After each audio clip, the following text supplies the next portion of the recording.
All right, so the first ever on-campus first round of the college football playoff has concluded. We had 4 games over the weekend, all of which were on campus at various places across the country. All 4 of the games, perhaps unsurprisingly, saw the home teams win. I believe the closest spread for one of these games was this Ohio State Tennessee game in Columbus that closed at minus 7.5 for Ohio State. In fact, let's go over to. So we're going to go to the SMU Penn State game. I don't know where the. Let's go see where was the.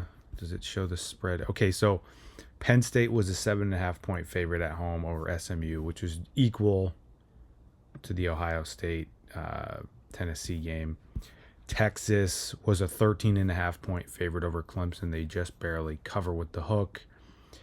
And let's see what Notre Dame. Okay, so Notre Dame was 6.5 over Indiana. So my power ratings. So I had going into these games, and I stopped doing my power ratings after the regular season, so it doesn't reflect, conference championships or any of the playoff games. It just cut off after 12 games. I had Texas by 25 over Clemson.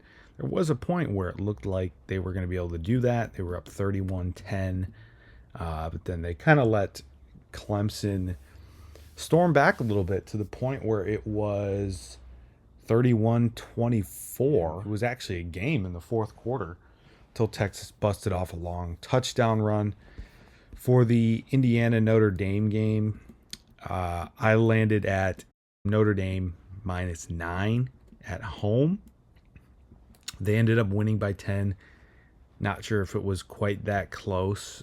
Indiana did score a little bit in garbage time. But yeah, basically it's just if my line is higher than the Vegas line, then you take the Vegas line. If it's lower, then you take the underdog. So I would have recommended you take Notre Dame minus 6.5. I would have recommended that you take Penn State minus 7.5 over SMU. They ended up winning by 28. And I would have recommended you take Ohio State minus 7.5 over Tennessee, because I had Ohio State as 12 points better than Tennessee in Columbus. So it ended up working out that Texas won by 14, Ohio State won by 25, Penn State beat SMU by 28, and Indiana lost to Notre Dame by just 10 points. Although again, that game, if we go back and take a look, where is the game? There we go. That's where we could see. So yeah, you could see Notre Dame, they were up 27-3 with under 5 minutes to go in the game, and then Indiana just kind of tacked on a couple of garbage time touchdowns there, but didn't affect the spread. So all the home teams won, all the home teams covered the Vegas numbers. And yeah, people are talking about like, well, this proves that Indiana doesn't belong, or the seeding was wrong. Maybe we could talk about the seeding. I think personally there should not be, and I'll go to the college football playoff bracket and zoom out a little bit here so we get a better view of it. I personally, I'm against now this idea that if you win your conference, you get an automatic bye, because I don't think Arizona State and Boise State deserve a bye. In the final rankings, they were ranked lower. Like Boise State finished ranked 9th. Arizona State finished ranked 12th. Like, other than SMU is the only team that played this weekend that was ranked lower than either Boise State or Arizona State. So the idea of Boise State and Arizona State getting byes, doesn't really sit well with me. It's just kind of perverse. I mean, you think about the way the NFL does it, the 1 seed in the conference, the team with the best record, and I know the NFL doesn't have rankings, but I mean, college basketball tournament doesn't even work that way. There's just no reason for me that Arizona State deserves a bye and Boise State deserves a bye. Great teams, fun teams, like those teams. But, I mean, body of work. I mean, we're talking about a Boise State team who, yes, they finished 12-1, but they also played in a non-power conference. Arizona State, they played in probably the weakest of the Power 4 conferences. And look, Arizona State, the Big 12 as a whole was really fun, but I think we all agree that the quality of competition in the Big 10 or the Big 12 is not on the same level as, or the Big 12 is not on the same level as teams in the Big 10 or the SEC. So now that we're looking here at the playoff, we're going to get into the bracket in a few moments, but I want to just kind of go back to the games themselves here. Let's find those games. So, first game of the weekend was Indiana at Notre Dame. Notre Dame, early on in that game, you could tell that Indiana was really having trouble running the ball. They finished with 27 carries for 63 yards, 2.3 yards per carry. Notre Dame just ran all over them. 35 carries, 193 yards, 5.5 yards a carry. It's really the story of the game. Notre Dame look, Indiana's well coached, and they've got a lot of veteran players that are used to winning at JMU. And the problem is when you run into teams with superior talent, we saw it with Indiana. I mean, we saw them play Ohio State and just get bounced. We saw them play Notre Dame and just get bounced. Like, Michigan is the one team that they beat that had clearly superior talent to them. But, Indiana being at home, being probably better coached, they were able to overcome the talent gap and win that game. And quite, Nebraska's got better talent than them. I don't know what happened there. Washington's probably got better talent than them as well. But, Indiana was able to kind of feast on some of these less competent teams. And the issue in college football is that, and the reason you don't really see Cinderella stories is because talent wins in college football. It just does. And eventually, at some point, the Cinderella is going to run into the buzzsaw of a team with a top 10 composite roster. We saw Cincinnati in the playoffs a few years ago, and they actually played pretty admirably, all things considered, against Alabama in that playoff game in 2021. They still lost by 21 points, and they were never really competitive for most of that game. Eventually it's just one team is full of guys who are going to be playing in the NFL, and the other team is full of overachieving guys who,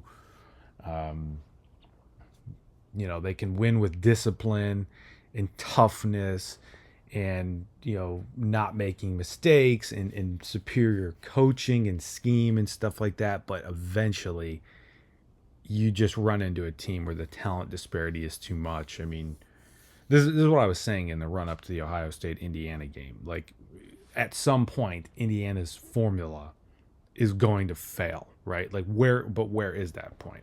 And I thought Ohio State was the point where the wall was just too big for them to overcome. You know what I mean? Like, just take this whole principle to the furthest possible degree. I mean, if Indiana were to play an NFL team, obviously they're going to lose, right? It doesn't matter how disciplined and well coached and gritty they are. Eventually, you play an NFL team, and you're not going to win that game no matter what, just because the other team has so many better players than you. And I thought, obviously, I wasn't saying that the only team that could beat Indiana is an NFL team. I was using that to illustrate a point that eventually you're going to just run into a team that has superior talent to you, and it doesn't matter, all the other stuff that you have going right. And that was Ohio State. Notre Dame, in my power ratings, I have Notre Dame as a top 5 team. Or actually, no, they're a top 10 team, but I had Indiana there as well, but it just was not really going to ever happen for Indiana. But good for them. Amazing season for Indiana. As for the people saying that Indiana didn't deserve to be there, who's better? I don't. You could have put Alabama in, but Alabama had 3 losses. I don't know what. I mean, Alabama lost to Vanderbilt. They let Vanderbilt score 40 points on them. They lost to Tennessee, and we saw what Tennessee looked like against an elite team. What really drove the final nail into Alabama's coffin was going on the road and losing 24-3 to Oklahoma. I know they had that touchdown that was taken off the board for Alabama. That kind of, when the game was still kind of winnable for Alabama. But, I mean, you've got to be able to overcome that. It doesn't. You're going to get hosed by the refs. There was a point in the Ohio State-Tennessee game where they threw an interception. They were going in to score and go up 28-zip, threw an interception. And then from that point on, they started kind of getting some calls going against them, and Tennessee went down and got a field goal. Then Ohio State had a 3-and-out offensive possession, and then Tennessee went and scored. So it was 21-zip, then it made it 21-10, and then Tennessee went into the half and got the ball back to start the second half, so it could have been 21-17. There was a point where Tennessee actually could have got right back into that game. And it looked to me like, Ohio State felt like they maybe got hosed on that interception call, which was actually reviewed and upheld. But eventually you get screwed by the refs. You can't let that stuff get to you. You can't let it derail you. You got to just flush it and move on. And again, this goes just back to the Alabama-Oklahoma game. Yes, there was a point in that game where, and I'll actually go look at it right now. There's a point in that game where Alabama was going in to score on Oklahoma, and I don't even remember what it was, but I think it was in the second half somewhere. There was some sort of, I don't know, but you can't let that stuff derail you. And ultimately, people are just going to look at the final score. You lose 24-3 to Oklahoma, and Oklahoma, not a great team. So I know we're getting into this idea. Well, if Indiana and Alabama played, who would win? Well, you'd think Alabama just based on brand name, but I don't know. Alabama lost 24-3 to Oklahoma. They let up 40 to Vanderbilt. Indiana's better than those teams. So why couldn't Indiana beat Alabama? Again, I just got through talking about how, talent matters, and talent is really the be-all, end-all. But, yeah, Alabama's definitely a more talented team than Indiana, but I mean, I'm not saying that coaching doesn't matter at all. I mean, Notre Dame is well coached and more talented. Maybe they're not quite as crisp and well coached as Indiana is, but I mean, there's still got to be, you still got to make it competitive in those other categories. I don't know. Like, we can't just say that Alabama would destroy Indiana. Miami. Let's talk about Miami as well. Miami basically kind of did what Indiana did. They played they beat the crap out of Florida back when Florida had Jordan or Graham Mertz. Florida has actually kind of turned into a pretty good squad. Once they moved to DJ Lagway, and once Lagway started kind of getting the freshman jitters out of his system, getting his sea legs under him, Florida was actually a pretty solid team, and Miami got them early in the year when they were not very good. But Miami, you lose to Georgia Tech, you lose to Syracuse. I mean, you lose 2 or 3 to end your season. I mean, that's and there was a stretch here, the Virginia Tech, Cal, Louisville, where and against Cal, I think Miami is down like 3 touchdowns in that game. And Miami just never really looked super impressive against Power 5 competition. I mean, yeah, the blowout Florida State. Florida State was the worst team in the Power 5 this year, maybe other than Purdue or Power 4. So Miami, Miami didn't deserve to be in over Indiana. Like, let's go back to Miami. What was their best win? Look at this. I mean, Florida, they beat that. It wasn't even the same Florida team. Like, again, Florida got really good towards the end of the season. Yeah, they would have beaten Georgia if Lagway didn't get hurt. They did beat Ole Miss. Florida is a good team, and Miami beat them when they weren't a good team. So that their best win, it just kind of has an asterisk next to it. Otherwise, I mean, what? Louisville, you almost lost that game. They're just not a Duke. Duke's probably their best win, and I'm just not seeing a ton of quality wins. If you go up, like, yes, Indiana didn't play anybody, but neither did Miami. It's again, we're just going brand names against Indiana, who is not a brand name, and that's the reason why everyone's hating on Indiana. Ole Miss, I mean, you lost to Kentucky. You lost to a pretty bad LSU team. You did beat Georgia. That was a great win. You lost to Florida, who, again, better than expected, but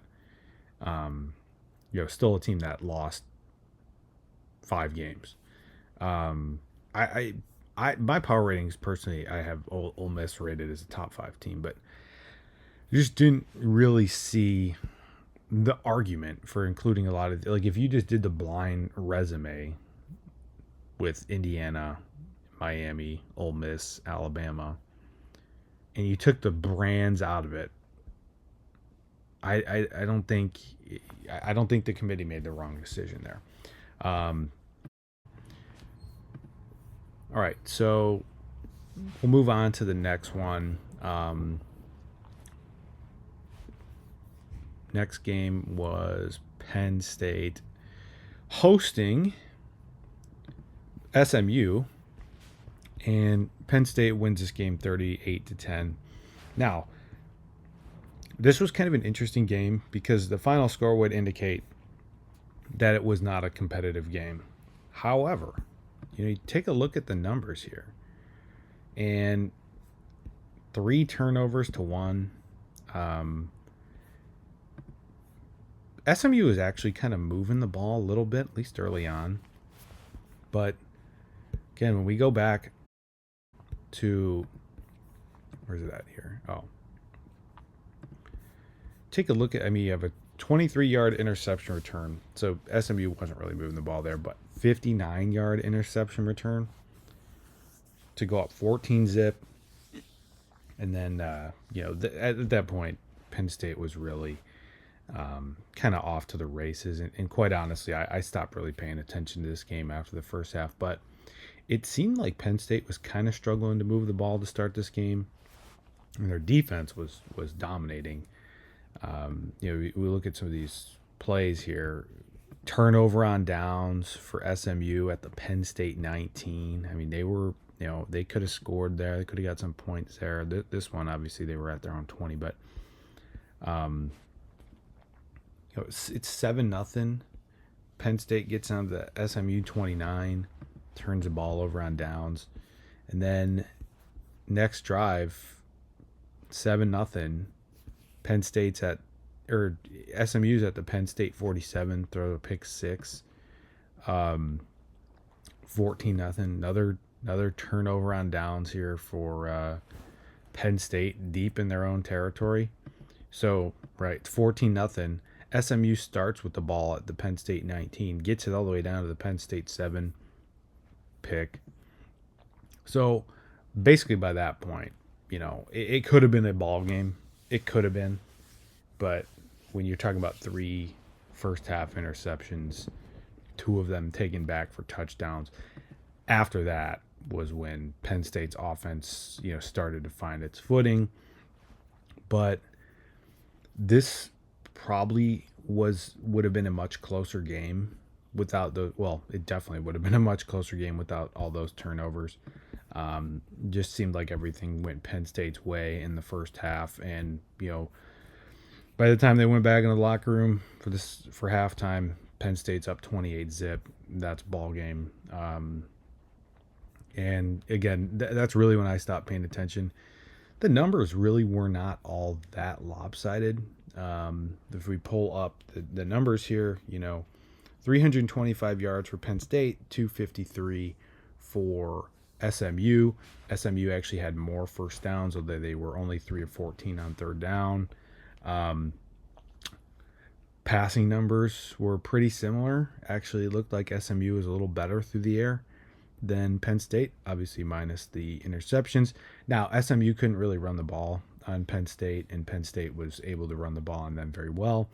But, again, this game was not as big of a blowout as the final score would indicate, but I don't think there's any denying that Penn State was the superior team in this game. So Penn State is going to get Boise State in the Fiesta Bowl. They're 10.5 point favorites, and I think, it's looking pretty favorable for Penn State to get to the semifinals. Obviously, they're going to have to go up against Ashton Genty. Penn State has been really solid against the run this season. In fact, Penn State ranks number 11th in net yards per carry, so they are a really solid defense. So Penn State, obviously there's a good reason that they're favored against Boise State, not to mention just the overall talent gap. But yeah, Penn State actually has Penn State could make it to the national championship. I think Georgia is very flawed and very beatable, especially with looking like Carson Beck will be out. I mean, he's definitely going to be out for the Notre Dame game. I think Carson Beck's going to be out for the whole year. I think he had the Brock Purdy injury, if you remember, a couple years ago from the NFC Championship, the 2022 NFC Championship with the Eagles versus the Niners, where Purdy got sacked by Hassan Reddick, and he got basically just smashed in the arm as his arm was going forward, right? And you get a guy that hits you with his full force. As you are putting the full force of your arm forward, you have an arm going forward and you have a tackle going the opposite way, and it just rips the elbow apart. I think that's what happened to Carson Beck in the SEC championship game. I really do. I know that they're kind of keeping it quiet, and they have finally said that he's not going to be playing against Notre Dame. I think even if they beat Notre Dame, he's out for the rest of the postseason. I think his elbow, and that was like a 8 to 10 month recovery for Brock Purdy from that injury a few years ago. I remember there was talk about, like, will he even be ready for the start of the season for last year's season. And I think he was, but it was kind of a close call. So I think that's what Carson Beck has, and that basically point is, I think Penn State has a really good chance. I mean, they've got to beat Boise. Really, just name of the game there is just Ashton Genty. Make sure he doesn't go wild. Penn State has a really good chance to get to the national championship game, because if Notre Dame takes care of Georgia, which I think is what I'm going to pick, then Penn State, Notre Dame, and Penn State, I think are pretty comparable teams, and that, I mean, one of them is going to be in the Natty, assuming Notre Dame takes care of Georgia, which again, I actually think that I'm going to predict that to happen. So Penn State has a really nice chance to get to the national championship game here. Now, I don't think they'll win the national championship game, because likely they're going to be playing Ohio State, Oregon, or Texas, and I think those three, up here, and not to get too ahead of myself in this video, but your national championship winner will be Oregon, Ohio State, or Texas. That's the way I see it. So yeah, Penn State, they look good. They kind of were fortunate against SMU, but they ended up getting the job done. They were clearly the superior team. And yeah, that's that. I didn't really spend a whole lot of time on that game, so I'm not going to spend a lot of time on here. Clemson, Texas, I didn't really watch a ton of this game. I was kind of like split between the NFL. I just didn't think this game would be competitive, because I'm not very high on Clemson. But they did make it a game. They were down 31-10. They score, make it 31-17. Then they get another touchdown in the fourth quarter to make it 31-24. They're live. And then, unfortunately, the next drive, 2 plays later, 77-yard touchdown run for Texas to go out to another 2 touchdown lead. And then I want to say, yeah, so there was a point where Clemson actually could have came back and won this game. They get all the way down to the Texas 1. They're still down 38-24, but 4th and goal from the 1. They don't get it. Turn it over on downs. Could have been 38-31. Then, it happened again. They get the ball down to the Texas 26, 4th down, turn the ball over on downs. So this game was closer, I think. It was, wasn't very competitive in the first half, but Clemson really kind of acquitted themselves really, really well in the second half. I've never really been fully sold on Texas this year. I do think they're good. I don't know. I don't really believe in them. But yeah, it's also just kind of funny to think, Clemson used to be a premier program in college football. Now what they are, it's like, you lose Deshaun Watson, you lose, then you move on to Trevor Lawrence, you win a couple of natties. Then, you lose Trevor Lawrence, you replace him with DJU. You also lose Brent Venables after 2021, I think. Or 2020 or 2021, whenever it was. You lose Brent Venables as your longtime defensive coordinator. Your other coordinator, Tony Elliott, goes on to take the Virginia job. And Clemson had been uniquely beneficial to the fact that, unlike the Ohio States and Alabamas of the world, and the Georgias of the world, they were not losing coordinators every 3 years. Like Georgia, Dan Lanning was their defensive coordinator for their national championship run in 2021. And, they lose him. Nick Saban was losing coordinators every friggin' year.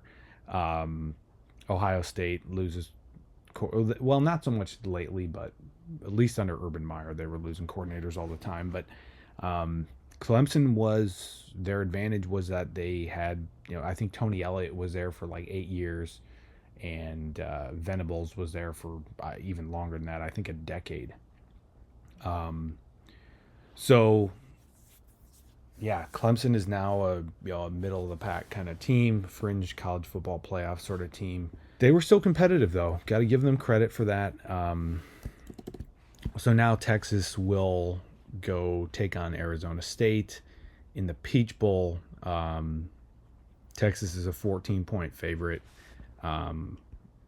They should be able to win that game, just based on the talent advantage that they have. But yeah, again, I don't want to get too much into the other games, or, the next week's games, or the quarterfinal games, we'll say. Now, the last game that we'll talk about here is the Ohio State Tennessee game. Actually, let's go to this here.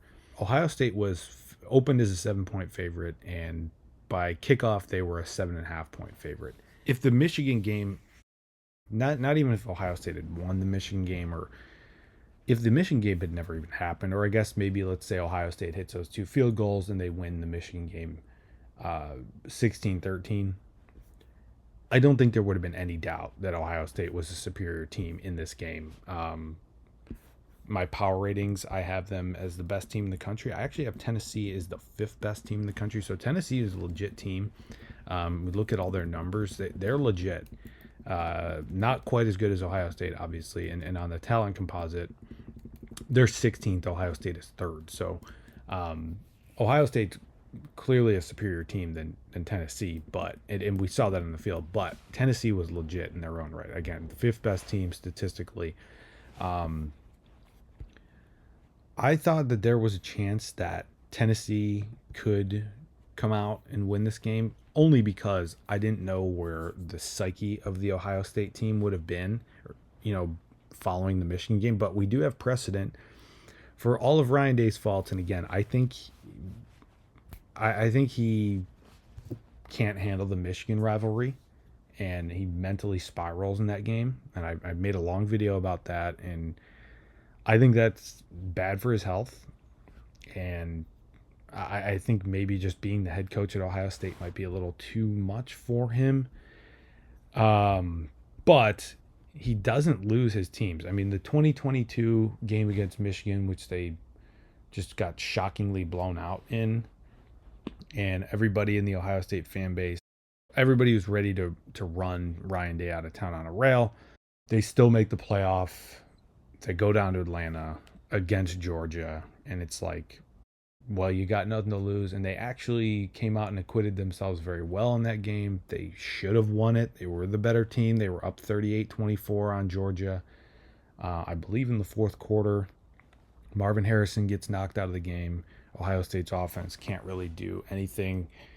Defense gives up some big plays to Georgia, lets them come back in, and ultimately they lose that game on a missed field goal. But you saw that even when the whole Ohio State fan base turns against Ryan Day and everybody wants him crucified, run out of town on a rail, whatever, he's still able to maintain control of his locker room, keep his guys believing. And I thought, maybe this year would be different because just of how much better they were than Michigan, and how little of a chance Michigan had to win that game, and how just shocking it was that Ohio State lost that game, and how embarrassing it was. But ultimately, you end up seeing probably the most lopsided game, other than maybe the Notre Dame Indiana game. You talk about Ohio State, 473 yards of 256 for Tennessee. I mean, this was a full-blown beatdown. And Tennessee, of all the teams that lost, was probably the most legit. Tennessee's better than SMU. They're better than Indiana. I think I would take Tennessee to beat Indiana. But now I don't know. They both got reamed by Ohio State and Columbus, so I don't know. Probably pretty even, and they're probably a better team than Clemson. So for Tennessee to get beaten as badly as they did, I think is more of a testament to Ohio. I mean, Ohio State is not they're better than an 8th seed. That's the one team that you don't want to play in terms of their talent. They probably have the most talented roster in the playoff, other than maybe Georgia. But I think Ohio State has a really good defense, and I definitely like their offensive players more than Georgia. So I think overall Ohio State is the best roster in the college football playoff. But they come out, they're throwing deep balls, which people had been wondering all year why Ohio State wasn't looking so great throwing deep balls. They're throwing deep balls to Jeremiah Smith. Tennessee could not cover Jeremiah Smith at all. I mean, he was wide open. He was just running right past him. And I think just Ohio State's overall offensive skill and athleticism and speed it looked like it was just way too much for Tennessee. They had receivers running open downfield on almost every play. And that Ohio State offensive line that did not look good against Michigan, they moved some things around. And take a look at the numbers here. They ran for 4.7 yards a carry. Actually, it was probably even stronger than that. Travion Henderson, 10 carries for 80 yards. He averaged 8.0 yards a carry. You had some bad runs, in garbage time, but Ohio State ran the ball really well. Tennessee really wasn't running the ball super well until that last garbage time drive where they scored. I would have had no hesitation predicting Ohio State to win this game. I just didn't know if the team had given up and just kind of threw in the towel after the Michigan game. But kind of a weird dynamic now that we have to get used to in the college football playoff, the 12-team playoff era, where these rivalry games are no longer the be-all, end-all of your season. You can lose a rivalry game to Michigan like that, and it's going to be embarrassing, but you're still alive, and the season still goes on. Ohio State wins, sets up a rematch with Oregon. Looks like, Ohio State has got a really tough path to winning a national championship. They're going Tennessee was by far the toughest draw of any, well, maybe not by far, but Tennessee was the toughest draw of the first round games. Like, of all the teams that they could have gotten Ohio State, you'd rather play Clemson, you'd rather play SMU, you'd rather play Indiana. And then they have the toughest draw in the quarterfinals, and undefeated Oregon. If they win that, they're going to have to play Texas. And then they get to the national championship, they're going to have to play Notre Dame, Georgia, Penn State. I'm assuming it's probably going to be the winner of this Notre Dame Georgia game. So it's a really tough road to a national championship for Ohio State. It just is. No two ways about it.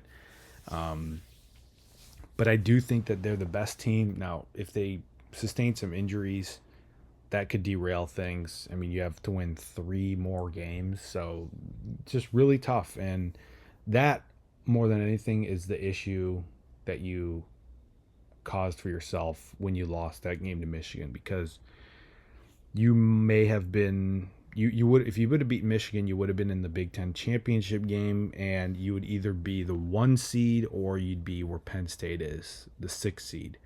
So you would have, SMU, then Boise State, and then the winner of this Notre Dame Georgia game. You give yourself a really tough path to the championship by losing that game to Michigan. But again, you're still alive, and people are going to have to get used to the fact that while the Michigan game is incredibly important, and yes, there are very real questions about whether your coach is actually mentally capable of handling that game. I don't think he is. I think it's too much of a burden on him. But ultimately, you're talking about a team that is built to win in the postseason, and that's what Ohio State is. They're like, let's just get through the Big Ten matchups, and then after that, we just got to get into the postseason, and then it'll either be a home game or every other game will be in a warm weather place in a dome, and that's where Ohio State thrives, because they are a high-flying pass-first offense. They're a scary matchup for anybody, and you beat Oregon, you beat Texas, your reward is Georgia or Notre Dame. It's a tough road for Ohio State, and a lot of injuries can happen on the way there. So we'll see. Obviously, lots of blowouts, but I still think the on-campus games were awesome. The Indiana Notre Dame, the atmosphere there was awesome. Penn State had the whiteout going. Ohio State, finally gets to play a night game after being relegated to big noon kickoff for like 80% of their regular season games. All these games had great atmospheres, and obviously they were not very competitive, but I still think it was great. I still think it was awesome. Yeah, the one thing that I would say is just we need to make a tweak to the playoff where the buys are just determined by the top four ranked teams. I don't, I don't think that just winning the Mountain West entitles you to a buy. I don't like that. So your buys would have been Oregon, Georgia, Texas, and Penn State, and then Ohio State would have been. I just think the seeding should go in terms of the rankings. I don't like the conference championship requirement to get a bye because I don't think Boise State or Arizona State deserve a bye. But that's really my only gripe. So yeah, those are my thoughts.